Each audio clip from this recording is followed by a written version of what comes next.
Many real estate contracts contain a mortgage contingency clause in which the buyer is relieved of performance under the contract if he or she can't obtain a mortgage. In addition, whether a buyer can obtain a mortgage often depends on the loan-to-value ratio, that is, the percentage of the home's value to the amount being borrowed.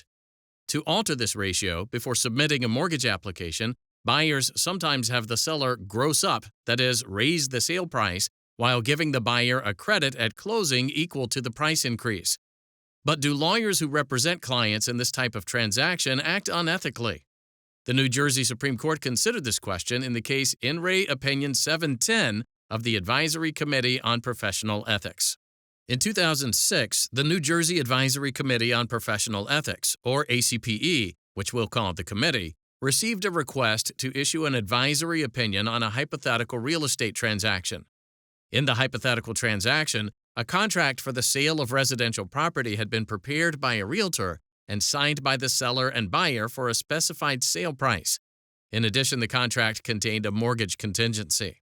During attorney review or afterward, the lawyers for the seller and the buyer were asked to amend the contract to increase the sale price and mortgage contingency amount. Also, the attorneys were asked to amend the contract to include a seller concession, that is, a credit at closing in the amount equal to the price increase. The committee then issued an opinion, known as Opinion 710. In the opinion, the committee advised that this type of representation would violate the rules of professional conduct because it amounted to knowingly assisting or failing to disclose fraudulent conduct. Subsequently, the committee issued a clarification of Opinion 710 in which it stated that the opinion was based on the specific facts given by the inquirer.